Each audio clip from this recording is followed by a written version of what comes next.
लिखा हुआ है। एंटी पैरेलल वेक्टर मतलब डायरेक्शन अपोजिट होना चाहिए, डायरेक्शन अपोजिट होना चाहिए, और दे में be a different physical quantity, different physical quantity भी चल जाएगी, है ना, बट डायरेक्शन कैसा होना चाहिए वहां पे, अपोजिट होना चाहिए एंटी पैरेलल के लिए। और फिर अपन देखेंगे negative vector.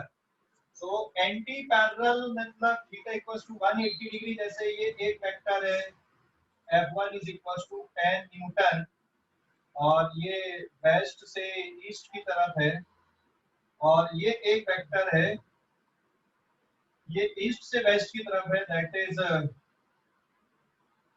Suppose acceleration vector है यहाँ पे, दैट इज 4 मीटर पर सेकंड स्क्वायर। तो ये दोनों कैसे हो गए यहाँ पे, एंटी पैरेलल वेक्टर हो गए, है ना, these are anti parallel vector. अब अपन देखते हैं negative vector. Negative vector, negative vector किसको बोलोगे, सबसे पहले तो थीटा इक्वल्स टू 180 डिग्री, मतलब डायरेक्शन अपोजिट हो, डायरेक्शन अपोजिट, और फिर represent same physical quantity, represent same physical quantity, have same magnitude, have same magnitude. अब मैं यहाँ पे 2-3 डायग्राम बना रहा हूँ, ये F1, ये F2 और ये, this is F1 vector is equals to 10 Newton, this is F2 vector is also equals to 10 Newton, and this is V vector is equals to 10 meter per second here। ये west से east की तरफ है, ये भी west से east, west and east direction, ये दोनों अपोजिट है। तो इसमें से कौन सा नेगेटिव वेक्टर है, किसको आप लिखोगे, नेगेटिव वेक्टर किसको लिखोगे यहाँ पे, so F1 is equals to minus of F2 आप लिखोगे, समझ गए ना। तो क्या बोलोगे आप, F2 is negative of F1, या फिर F1 is negative of F2 आप बोल सकते हो। क्लियर हो गया, हेलो, क्लियर हो गया ये, कोई डाउट अभी इस पे, क्लियर हो गया। No sir. हाँ सर एंटी पैरेलल में, क्या बेटा, सर एंटी पैरेलल में मतलब फिजिकल क्वांटिटी भी अलग चाहिए क्या? नहीं ऐसा नहीं है, ये सेम वाले भी एंटी पैरेलल हो जाएंगे ना, जैसे ये हो गया यहाँ पे, सेम फिजिकल क्वांटिटी तब भी एंटी पैरेलल है। मान ले F2 लिख दिया मैंने यहाँ पे, एंड इट इज 8 न्यूटन, तो all these three are anti है। ये दोनों तो पैरेलल है, लेकिन ये दोनों आपस में एंटी पैरेलल है, F1 और F3 एंटी पैरेलल है, समझ गए। बट नेगेटिव के लिए आपको सेम फिजिकल क्वांटिटी देखना है। क्लियर हो गया अभी, कोई डाउट? सर हाँ बोलो। Vector F2 is equal to minus vector F1 ऐसा भी लिख सकते हैं ना? बिल्कुल लिख सकते हैं आप, इसको ऐसा भी लिख सकते हो, F2 vector is equals to minus F1 vector भी लिख सकते हो, ठीक है, समझ गए।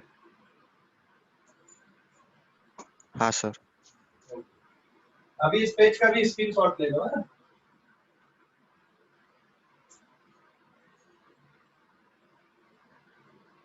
ले लो, अभी स्क्रीनशॉट ले लो इस पेज का।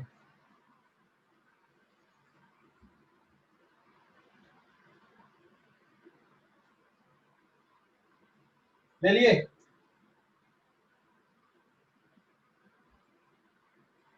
ले लिए क्या? हाँ सर। हाँ सर।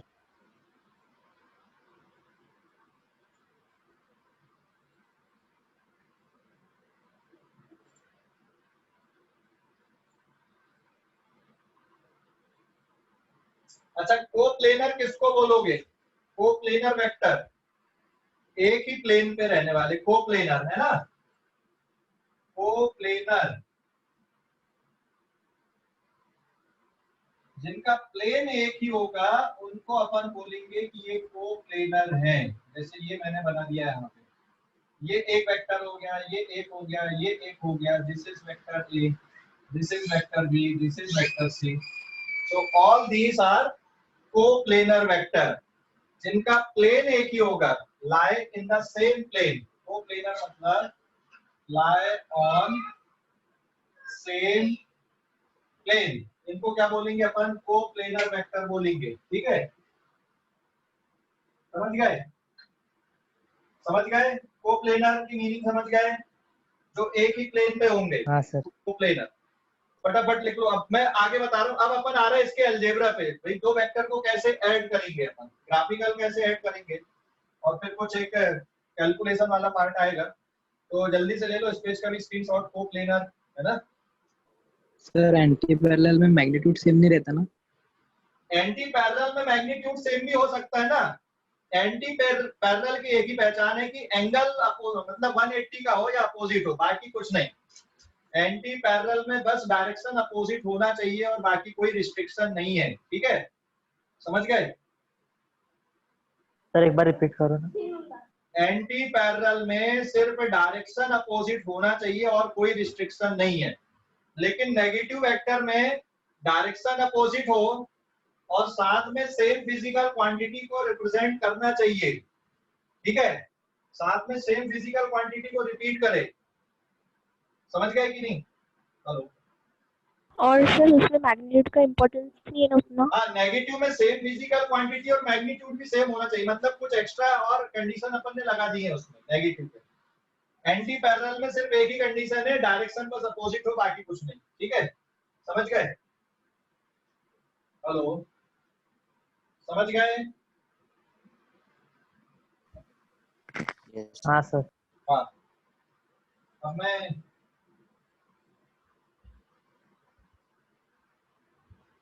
आगे बढ़ते हैं अपन। अब ये कौन सा पेज आएगा? अभी ये शायद 4 आएगा।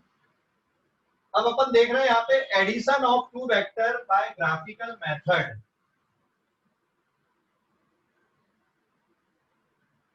Addition of two vector, addition of two vector.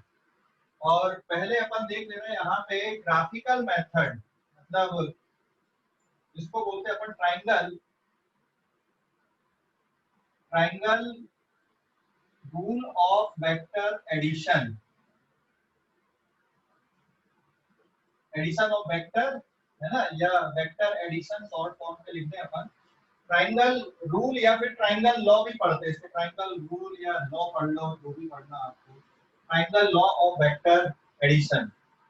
ठीक है, बहुत ही सिंपल सा है, लेकिन इसमें सिर्फ ग्राफिकली पता चलेगा। तो it is a graphical method basically, it is a. और ग्राफिकल के अलावा भी आप कर सकते हो, मैं फार्मूला में अपन जाएंगे नहीं। देखो, अगर मान लो ये कोई वेक्टर है O से लेकर A तक, and suppose this is vector A, समझ गए? और A से लेकर B तक फिर कोई वेक्टर है, suppose this is vector B। तो A और B का रिजल्टेंट कौन सा बनेगा, यही है ट्रायंगल रूल।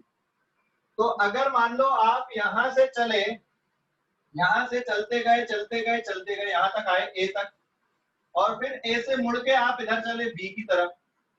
तो व्हाट इज योर डिस्प्लेसमेंट? आपका डिस्प्लेसमेंट कहां से कहां तक होगा? O से लेकर B तक आपका डिस्प्लेसमेंट होगा, that is the shortest line here. तो इसको आप पढ़ोगे रिजल्टेंट वेक्टर। तो पहले वाले वेक्टर के हेड पे दूसरे वाले की टेल होना चाहिए, और जो रिजल्टेंट आएगा पहले वाले की टेल से दूसरे वाले की हेड तक बनेगा। तो यहाँ पे जो रिजल्टेंट है, resultant vector of A and B, resultant of vector A and B is suppose vector R. और आर किसके बराबर लिखोगे आप? Vector A plus vector B के इक्वल लिखोगे। तो ये तरीका हो गया रिजल्टेंट निकालने का। मैं कुछ डायग्राम बना रहा हूं, उस डायग्राम में बताना है कि रिजल्टेंट कैसे बनेगा। ठीक है, ये तरीका हो गया, मेथड हो गई triangle of vector addition. Sir हाँ बोलो, अभी कुछ बोल रहे क्या? सर नेटवर्क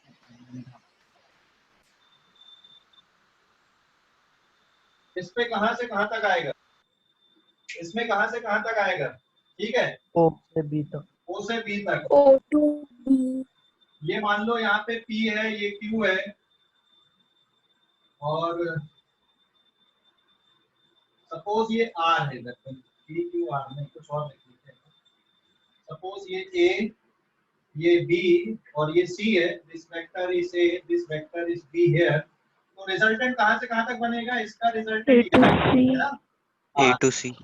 और इसका रिजल्टेंट ए से सी तक बनेगा, this is R vector here. समझ गए? तो यहाँ पे R vector is equals to A plus B लिखोगे, और यहाँ पे R vector is also equals to A plus B. लेकिन जो वेक्टर एडिशन हो रहा है, आप इतने 3 डायग्राम मैंने यहाँ पे बताया, इन 3 डायग्राम में अगर देखोगे तो आर की वैल्यू डायरेक्ट ए प्लस बी नहीं होगी, कि होगी ए प्लस बी से बीच में कुछ आएगा, हाँ या ना? क्योंकि किसी ट्रायंगल की प्रॉपर्टी ये होती है कि जो आर है it is less than sum of two side, हाँ या ना? थर्ड साइड जो होगी ना वो तीसरी साइड से कम आएगी। तो इस केस में जो आर बन रहा है वो ए और बी से छोटा होगा, हाँ या ना? समझ गए? यहाँ पर भी आर ए प्लस बी के सम से छोटा होगा और यहाँ पर भी छोटा होगा। लेकिन अगर मान लो आपके पास में ये वेक्टर है एक, ओ से लेकर ए तक, और फिर ए से लेकर बी तक ये वाला हो गया, तो यहाँ पर रिजल्टेंट कहां से कहां तक बनेगा? डायरेक्ट ओ से बी तक बन जाएगा, दैट इज आर, और ये बन जाएगा आपका ए प्लस बी। तो यहाँ पर बस आर की वैल्यू किसके बराबर मिलेगी आपको? ए प्लस बी के बराबर आपको मिलेगी, अगर सेम डायरेक्शन पे है तो। समझ गए कि नहीं? हेलो, समझ गए? सर नहीं समझा। कौन सा वाला? सर स्टार्टिंग से समझाओ, वो नेटवर्क नहीं था तो।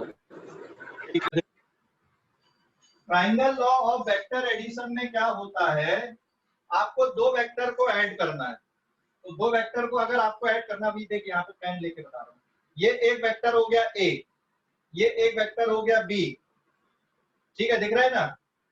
ये इसका टेल है, ये इसका हेड है, फिर ये इसका टेल है, ये इसका हेड है।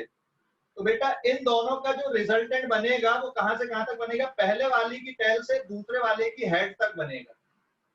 आप इसको डिस्प्लेसमेंट के हिसाब से भी समझ लो, अभी जल्दी समझ में आ जाएगा। बाकी displacement is also a vector quantity, velocity, force, acceleration, ये सब वेक्टर है। तो अगर ओ से ए और ए से बी ये कोई वेक्टर बना हुआ है, तो यहां से अगर आप चलते हो ओ से ए तक और फिर ए से बी तक, तो रिजल्टेंट डिस्प्लेसमेंट कहां से कहां तक बनेगा? आपका ओ से बी तक का बनेगा। मतलब ए और बी का जो रिजल्टेंट आएगा, ए और बी का रिजल्टेंट आर, ये किसके बराबर लिखोगे आप? ए प्लस बी के बराबर लिखोगे। समझ गए? और अगर मान लो ये वाली वैल्यू आपकी कितनी है? 4 है, और ये वैल्यू अगर 3 है, तो क्या आर की वैल्यू 4 प्लस 3 बन जाएगा? यहाँ पे आर की वैल्यू 4 प्लस 3 होगा, क्या छोटा होगा? छोटा होगा। डायग्राम देख के पता चल रहा है ना? अगर मान लो ये 4 है, ये 3 है, तो क्या आर यहाँ पे 7 होगा? नहीं होगा। यहाँ पर अगर ये 4 है और ये वाली वैल्यू अगर 5 है, तो क्या आर यहाँ पे 9 हो जाएगा? नहीं होगा। हाँ, यहाँ पर अगर ये मान लो 3 है और ये 4 है, तो आर ऑफकोर्स यहाँ पे 7 हो जाएगा। क्यों? क्योंकि ए और बी सेम लाइन पे जा रहे हैं, सेम डायरेक्शन पे जा रहे हैं। इसका मतलब जो रिजल्टेंट वेक्टर होता है उसकी जो वैल्यू है वो वेरी करेगी। वेरी करने का मतलब समझ गए? उसकी वैल्यू वेरी करेगी। मतलब आप फिक्स नहीं बता सकते कि ए प्लस बी ही आंसर आएगा, हाँ या ना? हाँ सर। तो ये वेक्टर फॉर्म पे ऐसा लिखा जाता है, लेकिन ये आप मैग्नीट्यूड निकालने के लिए आपको कोई दूसरे फार्मूले पे जाना पड़ेगा, ठीक है? समझ गए? तब मैग्नीट्यूड निकल के आएगा उसका। क्लियर हो गया इतना? कोई डाउट? हेलो, समझा सर। हाँ ठीक है। अभी इस पेज का स्क्रीनशॉट लो जल्दी से, इस पेज का स्क्रीनशॉट ले लो। ले लिए? ले लिए क्या बेटा? हाँ हाँ सर। सर। अब मैं कुछ डायग्राम बना रहा हूँ, उसमें आपको बताना है कि रिजल्टेंट मतलब इक्वेशन कैसी बनेगी उनके रिजल्टेंट की। 4 डायग्राम मैं यहाँ पे बना रहा हूँ, उस पर आपको बताना है कि इक्वेशन किस तरह से बनने वाली है। Page number 5।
इस पे बताना, मतलब एडिशन की इक्वेशन कैसे लिखोगे, जल्दी जल्दी सोचो जरा, 2 मिनट का टाइम दे रहा हूँ, जल्दी सोचो इक्वेशन कैसे लो।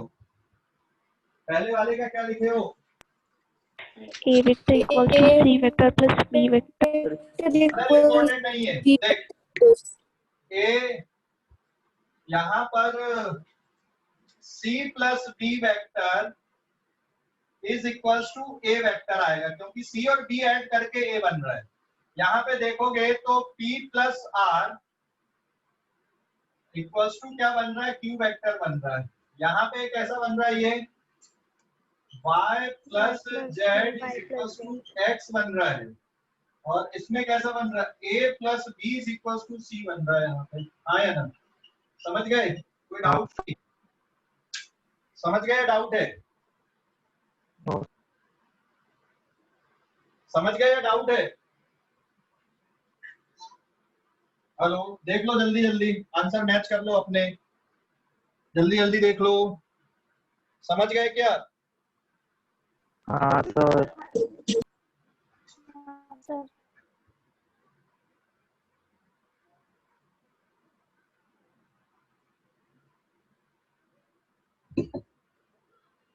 कोई डाउट बेटा इसमें? No no sir. ठीक है। तो वो आपने बताया था कि वो आगे बढ़ूंगा मैं,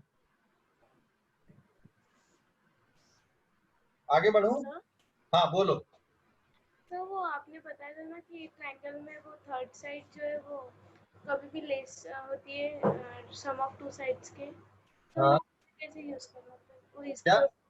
वो अभी उसका कोई यूज नहीं है, बस वो मैंने आपको समझाने के लिए बताया था। ट्रायंगल की जो प्रॉपर्टी होती है आपकी ना, उसके अकॉर्डिंग बताया था कि यहाँ पे जो रिजल्टेंट वेक्टर है उसका जो वैल्यू आएगी वो इन किसी भी केस में दोनों साइड के सम के बराबर नहीं होगी।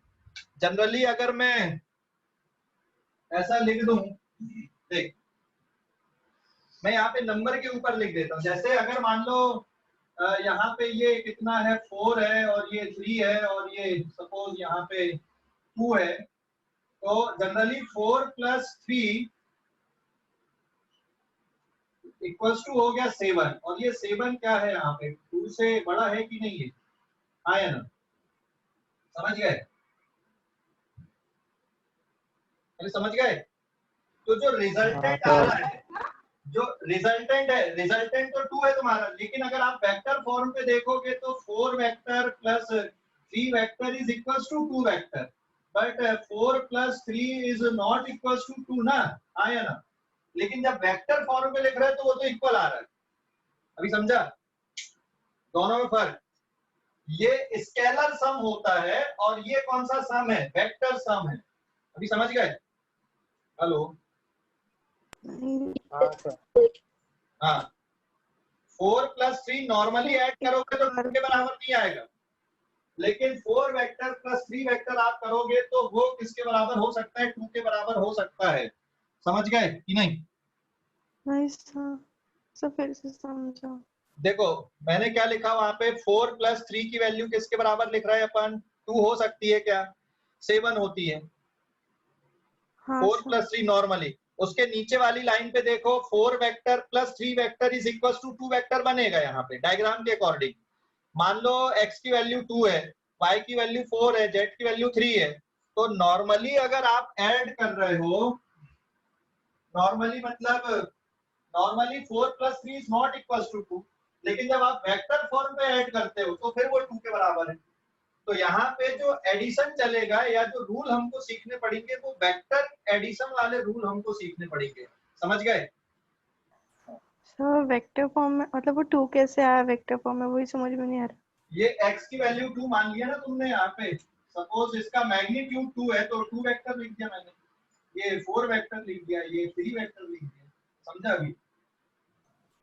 हाँ वो तो है, पर आपने ऐड कैसे किया 4 प्लस 3 2 मतलब क्या? हाँ, अब इसके लिए हमको उसकी इक्वेशन सीखनी पड़ेगी कि 4 vector plus 3 vector is equal to 2 कैसे आएगा, 2 वेक्टर कैसे बनेगा, है ना? ये तो ग्राफिकली अपन ने देख लिया, बट हमको जब न्यूमेरिकल वैल्यू निकालनी होती है तो उसके लिए हमको फिर फार्मूला डिराइव करना पड़ेगा, इक्वेशन सीखनी पड़ेगी रिजल्टेंट के मैग्नीट्यूड के लिए। तो यहाँ पे मैग्नीट्यूड आपको पता नहीं चलेगा, समझ गए? ये तो मैंने लिख दिया था इसलिए पता चल गया। अभी चलो एक और क्वेश्चन देता हूं मैं, यहाँ पे सिंपल सा है, इसको मिटा दूं ना मैं? आया ना, इसको मिटा दूं? Sir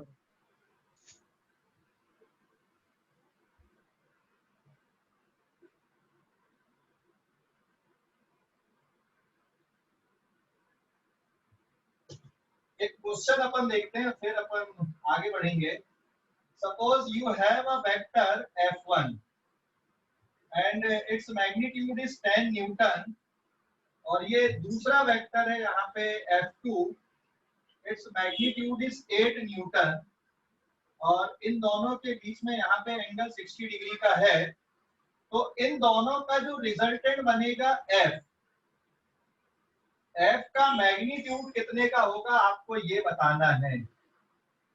find magnitude of f here, इस डायग्राम में 4 ऑप्शन लिख दे रहा हूं मैं। ए ऑप्शन f का मैग्नीट्यूड मतलब आप सिंपल f लिखोगे, f की वैल्यू है 18 न्यूटन। बी ऑप्शन हो गया f की value that is 2 newton. C option बन गया यहाँ पे f की वैल्यू कुछ लिख दूं मैं, that is √8 square plus 10 square, और डी ऑप्शन है f is less then 18 Newton and greater than 2 Newton. कौन सा वाला ऑप्शन आएगा? कौन सा ऑप्शन बनेगा इस डायग्राम के अकॉर्डिंग? कौन सा ऑप्शन बनेगा? Option D. D sir, D sir D option. क्या यहाँ पे डायग्राम पे देख के ये 18 दिख रहा है कि ये 18 होगा? क्या डायग्राम पे देख के 18 दिख रहा है आपको? ये नहीं सर। नहीं दिख रहा है ना, 18 हो ही नहीं सकता ये। लेकिन अगर इसी में आप सिचुएशन ऐसी कर देते कि ये F1 यहाँ पे हो गया आपका 10 न्यूटन और F2 फिर इधर आगे बढ़ गया that is equal to 8 newton. ये अगला क्वेश्चन बना दिया मैंने यहाँ पे। Find magnitude of F here, F मतलब इन दोनों का रिजल्टेंट है। F वेक्टर किसके बराबर है? F1 प्लस F2 का सम है। सिमिलरली यहाँ पे F वेक्टर किसका सम है? यहाँ पे F1 प्लस F2 का सम। ये वेक्टर टर्म लिखे हैं। तो जो रिजल्टेंट आएगा इसका वो यहाँ से यहाँ तक आ जाएगा सीधा सीधा F। तो अब इसका जो मैग्नीट्यूड आएगा F का that is 18 Newton. D option F का मैग्नीट्यूड 2 न्यूटन, और तीसरा ऑप्शन आएगा F का मैग्नीट्यूड सपोज कितना लिख दूं मैं, √10 स्क्वायर प्लस 8 स्क्वायर, और एक और डी ऑप्शन लिख दिया F is less then 18 Newton and greater than 2 Newton. तो दोनों में देखो अभी क्या बनना चाहिए। Option A. सेकंड में ऑप्शन है। पहले वाले का कितना आएगा? इसका कौन सा ऑप्शन डी। बनेगा? Option D. ये होगा क्या? नहीं होगा। नहीं, ये भी नहीं है, ये भी नहीं है। ये वाला ऑप्शन बनेगा कि 18 और 2 के बीच में आएगा कहीं ना कहीं आंसर, है ना? हाँ सर। बट एग्जैक्ट कितना आएगा उसके लिए फिर आपको कुछ फॉर्मुलेशन वगैरह पे जाना पड़ेगा। सेकंड वाले पे 2 न्यूटन दिख रहा है क्या? नहीं, ये तो पूरा यहाँ तक पहुंच गया। ये गलत है, ये भी गलत है, ये भी गलत है। इसका एग्जैक्ट आंसर 18 बन गया यहाँ पे, समझ गए? यहाँ पे F1 और F2 के बीच में theta is equal to 0 degree between F1 and F2। F1 और F2 के बीच में 0 डिग्री का एंगल है, लेकिन यहाँ पे F1 और F2 के बीच में theta equal to 60 degree angle between F1 and F2। तो फिर ये आंसर नहीं बना यहाँ पर, जबकि बन गया जब 0 डिग्री का एंगल था। तो दो वेक्टर के एडिशन में एंगल का बहुत इंपॉर्टेंट रोल होता है कि कितने डिग्री में वो एंगल लग रहा है, और उसके अकॉर्डिंग हमको फिर उसका मैग्नीट्यूड निकालना पड़ता है। समझ गए? हेलो, समझ गए कि नहीं? हाँ सर। हाँ सर। हाँ, तो एंगल अगर बदल जाएगा और अगर 180 डिग्री का हो जाता, जैसे आपने सेकंड वाले में सेम डायरेक्शन पे लिए, 0 डिग्री का एंगल था F1 और F2 के बीच में, अगर मान लो वो एंगल 180 डिग्री का हो जाता तो रिजल्टेंट कितना बन जाता फिर? मतलब सेकंड वाले डायग्राम पे आप डायरेक्शन अपोजिट कर देते बस, तो इस पेज का स्क्रीनशॉट ले लो जल्दी से, इस पेज का स्क्रीनशॉट लो, ले लिए? हाँ सर। ठीक है, क्लियर हो गया इतना? कोई डाउट अभी? No sir. ठीक है, तो आज के लिए इतना ही पढ़ेंगे, बाकी अपन अब अगली क्लास में देखेंगे। ठीक है, कल अपन देखेंगे कि मैग्नीट्यूड कैसे निकालते हैं, अपन कैलकुलेट कैसे करते हैं। ठीक है, हेलो, हाँ sir. Okay bye. Bye bye sir. Sir time change hello मत सर। करना। बाय बेटा। सर आंसर की भेज देना। हाँ अभी भेज देता हूँ आंसर की, है ना? Okay bye sir. Sir. Okay okay, bye bye everybody, bye sir. Bye.